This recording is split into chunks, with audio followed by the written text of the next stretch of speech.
Bonjour et bienvenue pour cette première vidéo. Je me prénomme Boris et La conscience sans état d'âme est mon troisième roman que je m'apprête à diffuser dans son intégralité, épisode par épisode, en de courtes vidéos de lecture. Donc aujourd'hui au programme, ça sera l'introduction et le premier paragraphe. Installez-vous confortablement, prenez vos aises, on commence la lecture. La conscience sans état d'âme. Introduction. Pékin, le jour de mon arrivée. C'est terrible. J'ai passé ma vie à croire que le sacré de mon existence n'était que dans le fait que je sois né. Aéré dans les bas-fonds de la vie, en tournant en rond comme un fauve en cage, et de disparaître sans en avoir eu le choix. Je ne saurais compter le nombre de fois où j'ai entendu dire « Profite de la vie, tu n'en as qu'une ». Mon histoire s'est passée dans le creuset de la société humaine, dans un milieu où le mot « profiter » est pris au pied de la lettre. Mange, baise, consomme, rigole, ment, vole, tue, pourquoi pas, mais profite, vis ton histoire. Mais surtout, ne sors pas du cadre. Il aurait fallu que pendant les 65 années de ma vie, je me contente du sempiternel refrain « Profite, tu n'en as qu'une ». Mais en fait, il ne s'agissait pas de profiter, mais de survivre, de rêver d'une réalité dans l'attente que tout s'arrête. En condensé, une longue période d'errance dans une apnée nourrie d'ennui, de chagrin, d'ivresse, d'exaltation, de perversion, de bonheur, de soucis, d'arrogance et d'ignorance. Et l'ignorance dans tout ce fatras était le pire de mon fardeau, car c'était d'elle que découlaient tous les autres maux. Et pourtant, tout était devant mes yeux. Il aurait juste fallu avoir l'envie de sortir du rêve.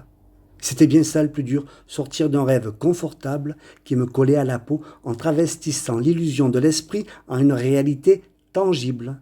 Une réalité pourtant si fragile, si chancelante, tel un château de cartes, prêt à s'écrouler à un instant, mais une illusion si belle qu'est la vie. De notre côté, l'aventure est si prenante, si agréable, si parfaite, si émouvante, qu'on aurait du mal à envisager qu'elle ne soit qu'une projection de l'esprit, qu'un rêve, et qu'une telle merveille ne puisse se finir que par le blackout total, l'extinction des lumières. Car dans sa fierté d'être unique, l'homme s'est conditionné à vouloir disparaître à jamais, plutôt que de perdre l'orgueil qui fait de lui un être chanceux de vivre. Mon voyage touchait à sa fin. J'étais heureux de pouvoir m'étendre enfin sur un vrai lit dans une vraie chambre d'hôtel. À mes pieds, je regardais avec complaisance la pile de magazines aux pages usées, pliées, même parfois déchirées, qui m'avaient donné tant de plaisir, qui m'avaient nourri d'une connaissance inespérée, qui m'avaient ouvert l'esprit si profondément que désormais, même la mort ne me faisait plus peur. Je relus avec frénésie une citation d'André Malraux qui marqua pour ainsi dire le début de mon apprentissage. Le 21e siècle sera spirituel ou ne le sera pas. La clé de ma délivrance était dans les quelques mots de Malraux. Le monde est avant tout spirituel. Fini le tout mécanique, fini le tout matérialiste et place à l'esprit. L'esprit en tant qu'émetteur-récepteur d'informations. L'esprit en tant que créateur de réalité. L'esprit infini, mais si petit et pourtant immortel. Paragraphe 1. Genèse, à bord du train. Début du voyage. Durant tout ce temps-là, je n'avais jamais cru que la vie avait un réel sens. Je pensais qu'on venait au monde un peu par hasard, un jour de chance, au gré des vents, sur une plage déserte ou au fin fond d'un gouffre volcanique entre les vapeurs aigres du soufre, mélange magmatique, magique, magnétique, miraculeux de la matière. Serions-nous tombés des nues ? Serions-nous nés sur une plage de sable fin, formée de poussière de coraux, dans un atoll perdu balayé par les vents qui, au hasard du balancement du temps, auraient créé une molécule d'ADN, en entassant, codant et classant une masse colossale d'informations, comme un véritable puits de connaissances, pour enfanter la vie. Une superstructure codifiant, dans les moindres détails, les longueurs des dents des hippopotames, la brillance des yeux des hérissons, la structure des feuilles des arbres et leurs racines, les ailes des grands rapaces, celles des petites coccinelles, la puanteur des déjections des macaques, la dureté des carapaces des tortues éléphants, l'élégance des poissons rouges, le gigantisme des dinosaures, le talent de Maradona et le cerveau d'Albert Einstein. Un univers d'informations vibrantes, hallucinantes, déconcertantes, écœurantes, un vaste programme de précision, une encyclopédie de savoir et le tout contenu dans une tête d'épingle, la cellule. Toute cette masse de connaissances créée à partir de rien, du néant, du vide, de poussière, de hasard. J'avais du mal avec cette idée de hasard.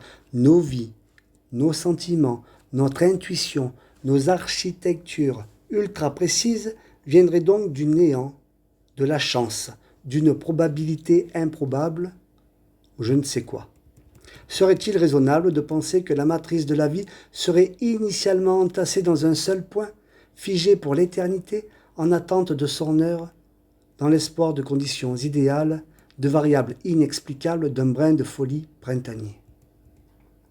L'évolution des espèces serait-elle le fruit du hasard et des mutations et du temps qui passe? Une cellule de ver de terre pourrait-elle contenir le génotype endormi, codé, lyophilisé, caché d'un gorille ou d'une grenouille? Cela semble improbable et pourtant, ce n'est pas si bête que d'y croire, car comment expliquer que des espèces apparaissent, disparaissent, réapparaissent dans un cycle de vie sans fin, si l'information n'est pas protégée et conservée quelque part? Je refermai le magazine de sciences que j'avais acheté à mon départ de Paris et je relus les quelques notes prises dans mon carnet. L'information, bon sang, comment la matière peut-elle générer de l'information à partir d'éléments fabriqués à partir de rien? Ça cache quelque chose? Ce méli-mélo semblait bien trop compliqué. N'oublions pas qu'au début, il ne devait y en avoir qu'une seule de cellules, la cellule mère, qui aurait donné les bases de la vie. Il serait difficile d'imaginer qu'une chance aussi peu envisageable ait frappé plusieurs fois notre monde et qu'elle serait systématiquement le moteur de résurrection et de création. Y aurait-il plusieurs cellules mères? J'en perdais le nord. Comment imaginer qu'un hasard aussi peu probable puisse se réitérer ne serait-ce qu'une deuxième fois? De la poule à l'œuf, lequel aurait été conçu le premier? Eh bien, ce serait la protéine apparue. On ne sait trop comment la protéine serait à la base de la vie selon les sources officielles. Et si c'était le cas, une base des plus complexes tout de même, une première pierre d'édifice combinant plusieurs centaines d'acides aminés, agencés dans un ordre bien précis, le tout fabriqué à partir d'un brin d'ARN perdu ou orphelin, sorte de bande magnétique chargée d'une information à faire pâlir d'effroi tous les superordinateurs de la planète reliés entre eux. Une molécule hyper complexe, fabriquée de plusieurs milliards de nucléotides, rangée, triée, rabotée, dégauchée, mortaisée et éduquée, formant une hélice tourbillonnante, vibrante de connaissances et surtout reproductive. Véritable start-up évolutive, prête à envahir le monde d'organismes vivants, au métabolisme précis, dans les moindres détails et le tout, créé à partir de rien. L'embarras est que l'ARN vient forcément d'une cellule, et c'est là que le serpent se mord la queue, car une cellule est tout, sauf une chose simple à fabriquer. Une cellule est comparable à une véritable usine chimique, génétique, métallurgique, de design de génie, un laboratoire fantastique de métaphysique, une architecture miraculeuse, une ingénierie remarquable, une potion magique éternelle, et qu'elle soit née du néant, de rien du tout, de bouts de pierre, de bouts de poussière inerte, mis bout à bout, de copeaux insipides, d'illusions, de hasard, de grains, de rien, me paraît fortement présomptueux. Un beau jour, je serai donc né dans le creux d'un caillou, dans un désert de dunes, dans une flaque d'eau croupie, un peu par chance ou par malchance, tout dépendant de la façon de voir les choses, un peu comme une anomalie de la nature. Une bizarrerie un peu trop complexe pour qu'elle en soit réellement une, d'anomalie. J'étais seul dans le wagon du bar à siroter une vodka au gingembre et à me torturer l'esprit. Il se faisait tard, et mes yeux commençaient à me piquer. Je n'avais fait que des études de comptabilité et l'univers de la génétique m'était totalement inconnu. Par dépit, le jour de mon départ, j'avais acheté dans un kiosque de l'aéroport de Roissy-Charles de Gaulle quelques revues, dont une scientifique qui me bouleversa au point que ce soir, je me retrouvais là, à une heure tardive, à réfléchir sur l'apparition de la vie. J'avais vraiment apprécié ce moment de solitude et de réflexion intense. Ma tête bouillonnait de questions. Je bâillais en m'étirant les bras au-dessus des épaules et juste avant de rejoindre ma cabine pour dormir, j'ai mis ma première hypothèse que je notais soigneusement dans mon calepin.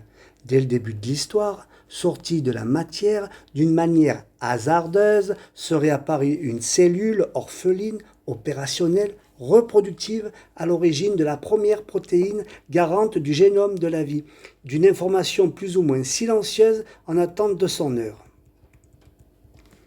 C'était peut-être un peu cocasse de le penser, mais d'imaginer que la vie serait apparue étape par étape depuis la matière inerte, sorte de caillou, l'était aussi. Tout ça manquait cruellement de poésie et de clarté. Je repris donc. Au premier jour, une espèce de graine érudite germa. On ne sait trop pourquoi, on ne sait trop comment, et insuffla à la terre les prémices de la vie. Tout ceci était bien sympathique, trop beau peut-être pour être vrai, car une question me trottait dans la tête, une question qui me tracassera tout le reste du voyage. L'information, comment a-t-elle été fabriquée et d'où vient-elle? Je sortis le lecteur MP3 de ma poche que j'ai déposé face à moi sur le comptoir du bar. Mon voyage venait de commencer et je choisis naturellement I Wish You Were Here de Pink Floyd pour m'accompagner. J'adorais tant cet album que j'aurais voulu que sa musique me suive dans la mort, au moment où mon âme se présenterait devant le grand secret. La mort définitive ou la survie de la conscience dans un autre monde. Mon voyage ne faisait que commencer. Vidéo numéro 1 terminée. Merci pour votre attention. Je vous donne rendez-vous pour la vidéo numéro 2. Bye bye.